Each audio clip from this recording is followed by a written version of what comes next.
Assalamualaikum dan selamat sejahtera kepada rakan-rakan dan pensyarah kami iaitu Encik Zaini yang sudi meluangkan masa untuk melihat hasil tugasan 2 iaitu persembahan. Jadi, pada hari ini saya dan rakan saya akan membentangkan satu modul literasi membaca yang kami jumpai dan kami juga akan mengulas isi kandungannya untuk mengenal pasti sama ada sesuai atau tidak modul tersebut kepada murid-murid. Seterusnya, saya akan serahkan kepada rakan saya untuk memperkenalkan ahli kumpulan. Ahli kumpulan kami terdiri daripada 2 orang iaitu saya, Nur Imanina binti Miyak Radenan serta seorang lagi rakan saya iaitu yang bernama Nur Humairah Husna binti Azwadi. Jadi, modul asas literasi bahasa Melayu inilah salah satu modul yang kami temui dan kami menjumpainya di website online.fliphtml5.com. Modul ini telah diterbitkan oleh Kementerian Pendidikan Malaysia pada tahun 2021. Sebelum itu, maksud literasi ialah kebolehan dalam membaca dan menulis. Manakala maksud membaca pula satu perilaku mendapatkan maklumat melalui lambang-lambang bertulis atau bercetak yang melibatkan proses menterjemah lambang untuk memahami sesuatu makna. Jadi, secara asasnya, modul ini dihasilkan bagi meningkatkan tahap penguasaan dan pengukuhan murid, terutamanya tahap 1 dalam bidang kemahiran literasi iaitu kemahiran membaca dan menulis.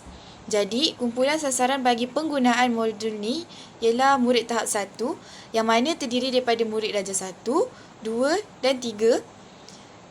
Murid-murid darjah 1, 2 dan 3 yang seharusnya menggunakan modul ni ialah mereka yang tidak menguasai kemahiran literasi dengan baik. Contohnya, murid tersebut tidak dapat membaca dengan lancar ataupun murid tersebut tak dapat membaca langsung. Yang kedua, kumpulan murid yang tidak tahu menulis dan juga ataupun murid yang tidak langsung mengenal bentuk huruf. Jadi, modul asas literasi ini disediakan sebagai bahan sokongan untuk pembelajaran murid tahap 1 semasa PDP ataupun PDPR. Jadi, kiranya modul ni boleh digunakan secara online ataupun semasa mengajar. Modul ini digunakan mengikut kesediaan dan perkembangan murid. Seseorang murid boleh menyelesaikan aktiviti bergantung kepada prestasi dan kemajuan mereka. Dalam modul ini juga disediakan beberapa tahap aktiviti yang mana kita boleh menguji dan memastikan tahap penguasaan murid tersebut berdasarkan latihan yang mereka berjaya lakukan. Yang ketiga, modul MALBM ini mengandungi yang pertama arahan kepada murid untuk menyelesaikan tugasan, yang mana setiap unit aktiviti ada arahan yang disediakan dan juga cara bagaimana untuk murid menyelesaikan tugasan tersebut.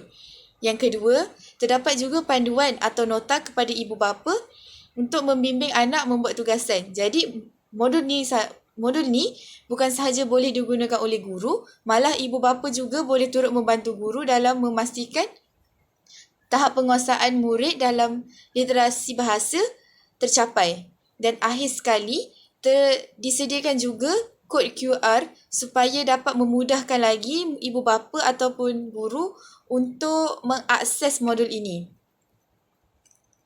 Jadi, seterusnya kita akan menceritakan berkaitan peranan dan tanggungjawab. Berkaitan pentadbiran, guru, ibu bapa dan juga penjaga. Jadi, kita mulakan dengan pentadbiran sekolah. Pentadbiran sekolah berperanan untuk memaklumkan kepada guru dan ibu bapa berkaitan kemunculan ataupun keberadaan modul ini.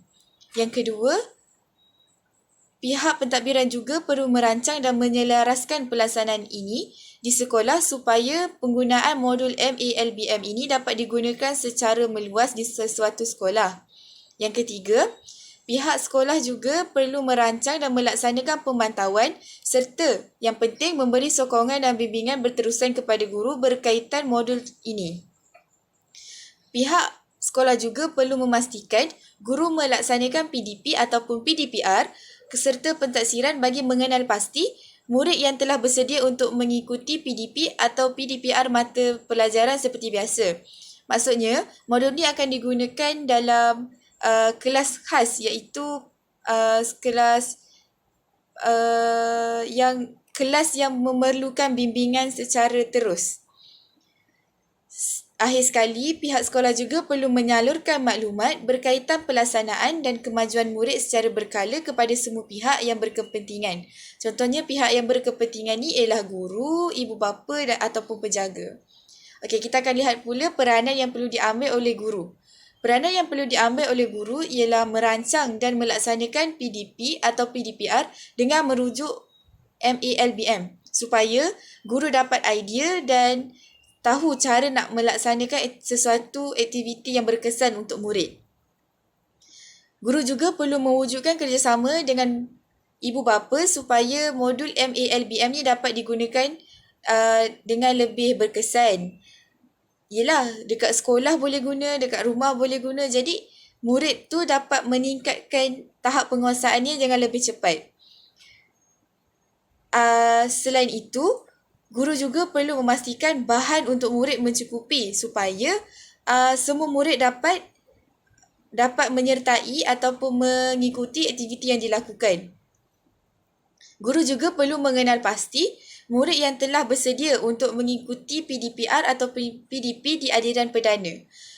Jadi seperti yang kita tahu, modul MALBM ni digunakan untuk murid-murid yang belum bersedia untuk masuk ke aliran perdana kerana mereka belum boleh menguasai kemahiran literasi, iaitu kemahiran membaca dan menulis dengan baik. Ibu bapa juga berperanan untuk mewujudkan kerjasama dengan sekolah serta guru bagi membantu pembelajaran anak berjalan dengan lancar. Selain itu, ibu bapa juga perlu menyokong dengan penuh usaha yang dilakukan oleh sekolah dengan cara membantu guru melaksanakan aktiviti dalam modul MAL. Jadi, modul ini mengandungi isi kandungan yang menarik yang dapat membantu pelajar dalam menguasai kemahiran membaca. Antara tajuk yang ada ialah pertama, kenal huruf, kedua, kenal suku kata, ketiga, kenal perkataan dan keempat, membaca ayat mudah. Sekarang kita akan lihat latihan pertama. Latihan pertama ni merupakan kemahiran membaca, iaitu murid dapat mengenal huruf serta mengetahui dan mengenali bunyi huruf vokal. Jadi, untuk latihan pertama ni, guru perlu memastikan murid dapat mengenal huruf dan mengetahui bunyi huruf vokal. Seterusnya, pada latihan 2, murid diminta sebut dan bunyikan huruf perpandukan bunyi awalan pada gambar yang diberikan. Jadi, dengan latihan 2 ini, murid dapat mengenali huruf-huruf vokal. Secara tidak langsung, murid dapat mengetahui bunyi huruf vokal tersebut. Seperti yang boleh kita lihat di dalam latihan 2 ini, huruf E diberikan contoh ayam dan api. Huruf I emak dan enam. Huruf I ikan dan itik. Huruf I ekor dan apple. Huruf O obor dan oren. Dan huruf U iaitu ular dan ulat. Bagi latihan 3 dan 4, murid dapat mengenali dan mengecam bentuk huruf kecil dan huruf besar. Semasa mereka melakukan latihan ini, mereka dapat membezakan bentuk huruf besar dan juga huruf kecil. Seterusnya latihan 5 dan 6. Pada latihan 5, murid diminta kenal pasti pasangan huruf besar dan huruf kecil, dan murid juga diminta untuk mewarnakan huruf-huruf tersebut. Pada latihan 6 pula, murid diminta untuk menyebut bunyi-bunyi huruf tersebut. Jadi, dengan latihan 5 dan 6 ini, murid dapat mengenal pasti dan memadankan setiap pasangan huruf besar dan huruf kecil. Apabila kita lihat pada latihan 6, murid juga dapat mengenal huruf-huruf konsonan, iaitu B, C, D, F, G, H, J, K, L, M, N, P, Q, R, S, T, V, W, X, Y, Z. Jadi, setelah seperti yang kita lihat sebelum ini, murid mengenal pasti huruf vokal. Dan dalam latihan 6 ini, murid didedahkan dengan huruf konsonan pula. Okey, kita beralih pula kepada unit 2 iaitu mengenali suku kata. Dalam unit 2, murid akan didedahkan pada suku kata. Murid akan dapat menyebut dan mengeja perkataan mengikut suku kata dengan betul serta murid dapat mengenali suku kata terbuka dan juga suku kata tertutup. Sekiranya murid tidak dapat mengenali suku kata dengan baik, maka mereka belum dapat menguasai unit 2 dengan sebaiknya.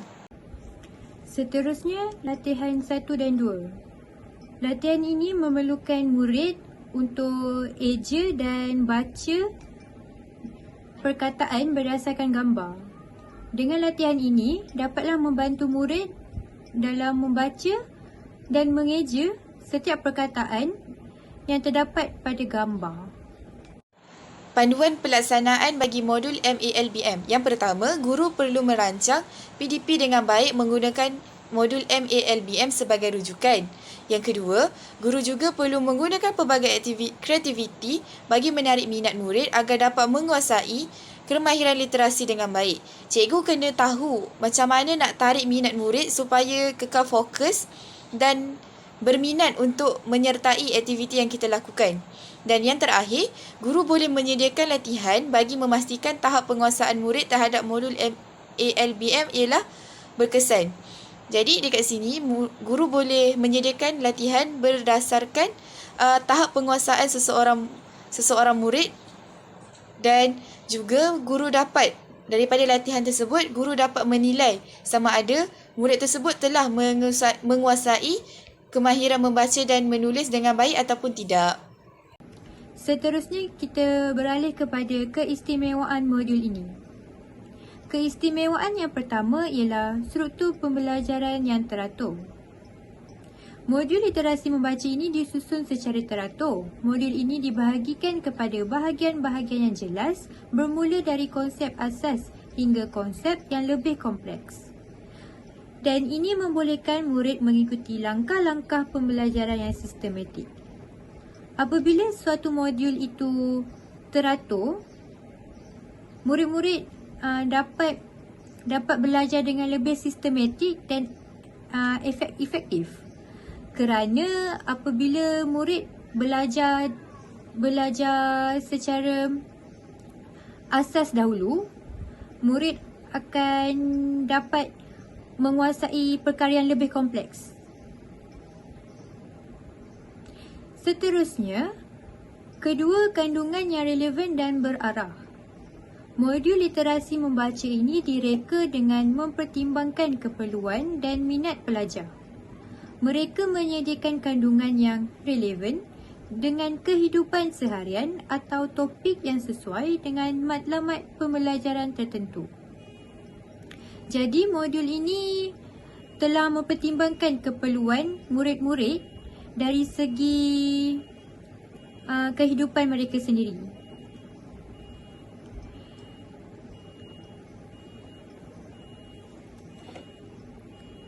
Latihan keistimewaan yang ketiga, latihan dan aktiviti. Modul literasi membaca ini dilengkapi dengan latihan dan aktiviti yang direka untuk membantu pelajar menguasai kemahiran membaca, antaranya latihan dalam mengenali huruf-huruf. Seperti yang kita lihat sebelum ini, modul ini penuh dengan latihan dan pelbagai aktiviti. Jadi dengan latihan dan aktiviti ni, murid dapat mengenali huruf-huruf, murid juga dapat mengenali perkataan, suku kata dan sebagainya. Jadi, modul ini sangat berkesan kepada murid-murid kerana telah dilengkapi dengan pelbagai latihan yang dapat meningkatkan kemahiran membaca murid-murid. Terdapat beberapa kepentingan yang kita perolehi daripada penggunaan modul MALBM. Yang pertama, ianya dapat membangunkan kemahiran membaca dan menulis. Modul asas literasi dapat membantu individu mempelajari teknik membaca dan menulis yang berkesan. Ini penting kerana kemahiran membaca dan menulis adalah asas yang diperlukan dalam kehidupan harian, sama ada untuk pembelajaran, kerja atau berkomunikasi. Yang kedua ialah peningkatan pemahaman. Modul literasi membantu meningkatkan pemahaman terhadap teks yang dibaca. Ini termasuk pemahaman terhadap pelbagai jenis teks seperti artikel, laporan, buku dan lain-lain. Dengan pemahaman yang baik, individu dapat meneroka idea, menganalisis maklumat dan membuat kesimpulan dengan tepat. Dan akhir sekali, modul ini dapat meningkatkan kemahiran komunikasi. Literasi tidak hanya berkaitan dengan kemahiran membaca dan menulis, tetapi juga dengan kemahiran berbicara dan mendengar. Modul literasi membantu individu dalam memperbaiki kemahiran berkomunikasi mereka sama ada dalam situasi formal ataupun tidak formal. Kepentingan yang seterusnya, pengembangan kemahiran kritis dalam penggunaan teknologi. Dalam era digital, literasi juga merangkumi pemahaman tentang teknologi dan media digital.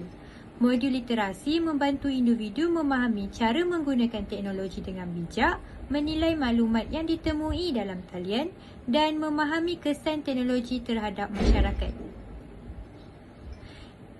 Dengan menguasai literasi membaca, masyarakat dapat mengakses pelbagai laman sesawang untuk mendapatkan maklumat. Dengan adanya pemahaman tentang sesuatu teknologi, mereka dapat mengumpul dan meningkatkan pengetahuan mereka melalui bahan-bahan yang mereka baca di dalam talian. Seterusnya, pemberdayaan individu. Dengan meningkatkan literasi, individu dapat menjadi lebih mandiri dan mampu mengakses maklumat, membangunkan idea serta menyertai masyarakat dan budaya secara lebih aktif. Dengan menguasai literasi membaca ini, mereka dapat berdiri dengan sendiri tanpa memerlukan bantuan orang lain. Kerana apabila seseorang tersebut mempunyai literasi yang baik, mereka dapat mengakses maklumat dengan sendiri dan dapat memberikan idea-idea yang bernas. Mereka juga tidak malu untuk bercampur dengan masyarakat dengan lebih aktif.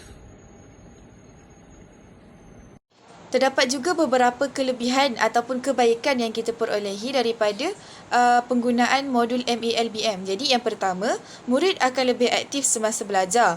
Yang kedua, guru dapat berperanan sebagai pembimbing, bukan semata-mata sebagai pengajar. Maksudnya kat sini, guru bukan sahaja mengajar dalam kelas, tapi juga kita dapat membimbing murid untuk menguasai kemahiran literasi dengan baik. Yang ketiga, dapat meningkatkan tahap keyakinan murid. Yang keempat, dapat mewujudkan persaingan sihat antara murid. Okey, maksudnya kat sini, apabila kita melakukan satu aktiviti dalam kelas, murid dapat mewujudkan persaingan sihat dengan cara yang mana mereka berebut untuk menjawab kerana apabila mereka dapat jawab dengan betul, mungkin guru tersebut akan memberikan hadiah ataupun token kepada mereka yang dapat menjawab dengan betul. Jadi dekat situ mereka akan bersaing untuk mendapatkan token. Secara tak langsung mereka perlu menjawab soalan yang diberikan oleh guru sebelum mereka menerima token daripada guru tersebut. Yang kelima, murid dapat belajar dengan lebih efektif dan yang terakhir, dapat meningkatkan daya tumpuan murid semasa belajar. Murid perlu menumpukan perhatian yang mana mereka perlu memberikan perhatian sepenuhnya kepada pengajaran guru kerana selepas pengajaran tersebut, guru akan menyediakan aktiviti berkaitan dengan benda yang mereka dah belajar sebentar tadi. Jadi, secara nak tak nak, mereka terpaksa menumpukan perhatian supaya mereka dapat bermain aktiviti tersebut dengan lancar.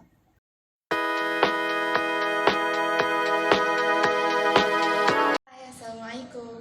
Hari ini saya akan menerangkan penggunaan bahan bantu mengajar ataupun lebih dikenali sebagai BBM untuk memvariasikan lagi cara pengajaran kita berdasarkan modul MALBM, iaitu modul asas literasi bahasa Melayu. Dalam modul tersebut, ia ada salah satu modul yang terdapat dalam modul tersebut adalah berkaitan suku kata. Jadi salah satu aktiviti yang kita boleh lakukan untuk murid lebih mengenali dan berminat untuk belajar berkaitan suku kata ialah membuat puzzle. Contoh yang saya lakukan di sini ialah murid perlu menyusun puzzle gambar sehingga mereka dapat membentuk satu gambar, contohnya seperti gambar sekarang yang awak semua boleh lihat, iaitu gambar jam. Murid akan mencari perkataan yang berkaitan dengan gambar. Jika mereka rasa gambar tersebut telah sama dengan perkataan, contohnya gambar yang kita berikan ialah jam, jadi perkataan yang patut ada di bawahnya adalah jam. Sekiranya gambar dan perkataan sudah sepadan, murid akan diminta oleh guru untuk membacakan perkataan tersebut. Seterusnya, murid akan diminta oleh guru untuk mengeja dan sekaligus mereka dapat mengetahui perkataan tersebut mempunyai berapa suku kata. Contoh seperti yang contoh saya berikan, jam. Jam merupakan salah satu suku kata yang mempunyai satu suku kata. Contoh yang kedua, kita di sini ada gambar buku. Buku merupakan salah satu contoh bagi dua suku kata. Dua suku kata yang di mana warna merah menunjukkan suku kata pertama dan warna hitam menunjukkan suku kata kedua. Murid juga akan diminta untuk mengeja dan murid juga perlu mengenal pasti yang mana perkataan ini mewakili suku kata, satu suku kata ataupun dua suku kata. Aktiviti seperti ini dapat menarik minat murid untuk belajar dan sekaligus dapat memberikan pemahaman yang lebih jelas kepada murid kerana kita dapat memberikan contoh yang wujud. Jadi, saya rasa bahan bantu mengajar seperti ini dapat membantu murid-murid kita dalam belajar dengan lebih menarik dan tak bosan untuk kita kekalkan fokus mereka dalam kelas. Seterusnya, saya juga rasa aktiviti seperti ini juga dapat merangsang minat kanak-kanak serta dapat membantu kanak-kanak untuk menggunakan mereka punya motor pemikiran supaya mereka dapat berfikir dengan pantas dan juga kritis dalam pada masa yang sama. Kerana bila kita minta murid untuk susunkan gambar, tak semestinya murid dapat menyusun gambar dengan baik. Mungkin mereka akan tertukar-tukar. Jadi daripada situ mereka dapat berfikir, oh gambar ni salah, agak-agak gambar ni apa ya? Jadi bila mereka dah dapat hint macam tu, mereka akan terus berfikir, sepatutnya gambar ni mungkin jadi buku, mungkin jadi file, macam tu. Jadi seterusnya saya serahkan kepada Umairah. Terima kasih kepada Imanina kerana telah menjelaskan tentang satu suku kata dan dua suku kata. Seterusnya, bersama saya Umairah saya akan menjelaskan lagi dua suku kata yang terdapat di dalam bahasa Melayu, iaitu contoh 3 suku kata dan 4 suku kata. Jadi bahan bantu mengajar yang telah saya sediakan sama seperti Imanina, iaitu permainan puzzle. Jadi contoh perkataan bagi 3 suku kata iaitu kereta. Jadi murid diminta di dalam kelas, murid akan diminta untuk menyusun kembali puzzle-puzzle yang telah dileraikan oleh guru-guru mereka. Seperti yang kita tahu, permainan puzzle ini akan merangsang otak dan meningkatkan kemampuan kognitif murid. Kerana permainan puzzle ini memerlukan pemikiran yang kreatif dan fokus yang tinggi untuk melengkapkan setiap cebisan-cebisan puzzle. Jadi, pembelajaran di kelas akan lebih seronok kerana dengan adanya permainan yang sebegini yang diberikan kepada guru mereka. Seterusnya, saya akan berikan contoh untuk 4 suku kata, iaitu matahari. Jadi, seperti yang saya kata sebentar tadi, permainan puzzle ini memerlukan akan meningkatkan kemampuan kognitif murid. Selain daripada meningkatkan kognitif murid, murid-murid juga dapat mengurangkan stres dalam kelas kerana dengan adanya permainan sebegini, mereka dapat melupakan seketika tentang masalah dan tentang tekanan dalam belajar sesuatu perkara. Seterusnya, murid juga dapat meningkatkan kemahiran sosial mereka meningkatkan kemahiran sosial mereka dengan bergaul dengan kawan-kawan yang lain. Jadi contohnya apabila guru menyediakan bahan seperti ini, aktiviti seperti ini, mereka akan saling bantu-membantu antara mereka ketika menyelesaikan masalah seperti ini. Jadi murid dapatlah bekerjasama dan dapat berinteraksi dengan kawan-kawan yang lain.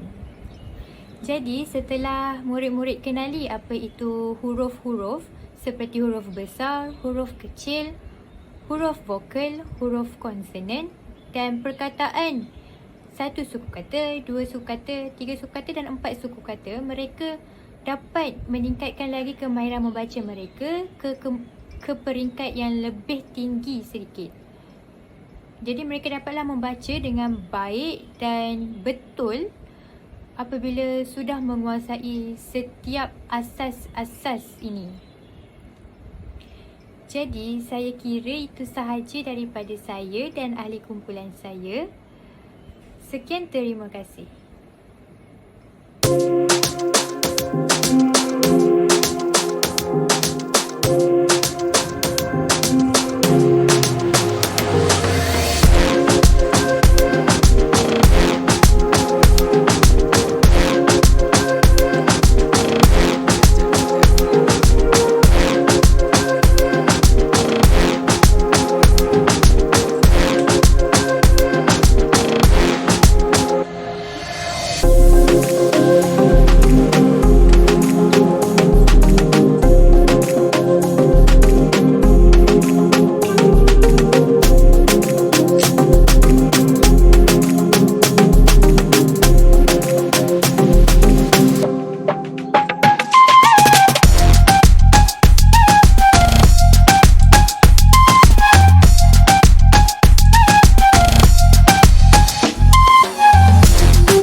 Yay.